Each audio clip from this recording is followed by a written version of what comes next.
Israel पिछले 8 महीने से गाजा में हमास के साथ जंग लड़ रहा है। लंबी जंग के दौरान इजराइल के कई पुराने साथियों ने उसकी तरफ से मुंह मोड़ लिया, लेकिन भारत ऐसा देश है जो इस कठिन समय में भी उसका सच्चा दोस्त बनकर खड़ा रहा है। गाजा में जंग शुरू होने के बाद से भारत ने इजराइल को तोप के गोले, हल्के हथियार और ड्रोन की आपूर्ति की है।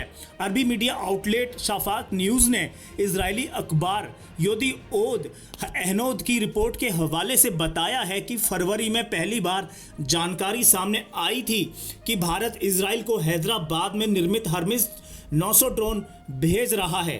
भारतीय सेना के लिए इजरायली ड्रोन की आपूर्ति के लिए इजराइल के सहयोग से हैदराबाद में फैक्ट्री स्थापित की गई है।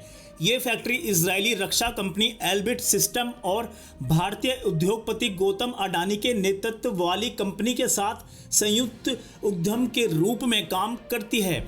इसी फैक्ट्री से गाजा में संघर्ष के दौरान इजरायली सेना को 20 ड्रोन भेजे गए। रिपोर्ट में सुझाव दिया गया था कि इस महत्वपूर्ण फैसले के लिए संभवतः वरिष्ठ भारतीय अधिकारियों की मंजूरी मिली होगी।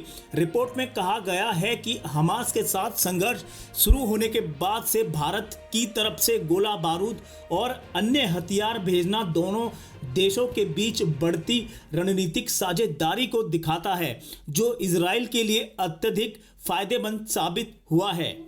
भारत में इजराइल के राजदूत रह चुके डैनियल कार्मोन ने नई दिल्ली के इस सहयोग के पीछे उस ऐतिहासिक घटना का जिक्र किया जब इजराइल ने 1999 में पाकिस्तान के खिलाफ कारगिल में जंग लड़ रहे भारत को महत्वपूर्ण सैन्य आपूर्ति करके मदद की थी।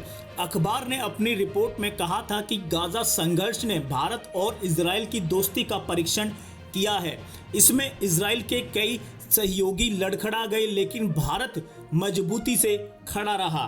भारत का इजराइल को समर्थन देना इसलिए भी महत्वपूर्ण है क्योंकि तेल अवीव के सबसे खास दोस्त अमेरिका ने भी हाल के दिनों में हथियारों की खेप पर रोक लगाई है।